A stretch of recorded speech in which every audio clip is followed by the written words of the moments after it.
In this sample problem, we're asked to name a compound. So we have a line diagram here. And the first thing you'll notice about line diagrams that are halogenated is we do write in where the halogens are. So most common mistake that I see on this type of question is that people look at the vertexes that are attached to the halogens as carbons, but they're not. The only carbons we have here are the 4 carbons in the middle. So a fairly common mistake would be people would think there's another carbon here, but there's not. That's just the line to the bromine, and we have to end the line somewhere. So there's only 4 carbons here.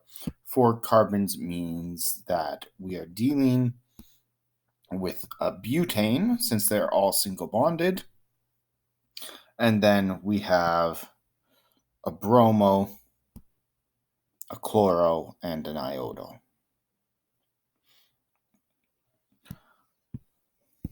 As our substituents. Now, we're going to treat these just like branches.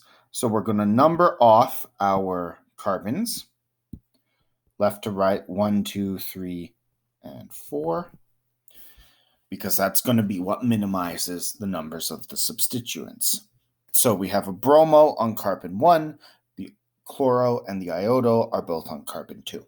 Just like with our branches, we're also going to put these in alphabetical order. So our very first one would be the bromo. So when we're naming this would be 1 bromo,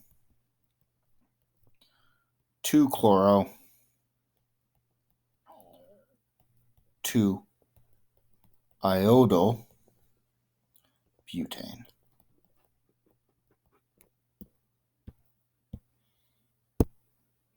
In the next sample problem, we're asked to draw 1, 2, 2, 3, 4 pentafluorocyclohexane. So, as usual, what we're going to do first is we're going to start with our parent chain. That's going to mean we're going to start with the cyclohexane here. So I'm going to draw out my hexagon. Note that this is not a benzene. We could halogenate a benzene, but we're not doing it in this one. Then from here, we just have to add in our 5 pentanes. Remember, the penta here is just telling us how many there are. They're all fluorines.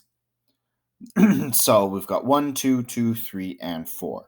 So it doesn't matter which one you start with.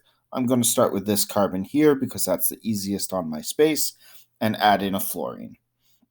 For the second one, I'm actually going to draw them a bit offset from each other so that they both fit in fairly nicely.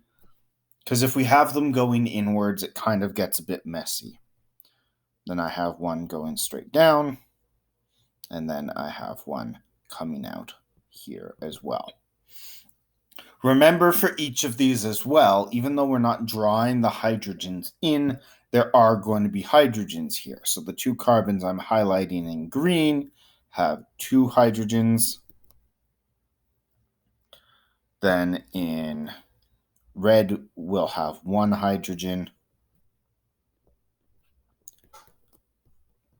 Don't forget that one as well. And then that last one with the 2 fluorines on it already doesn't have space for any more bonds, so it has no hydrogens.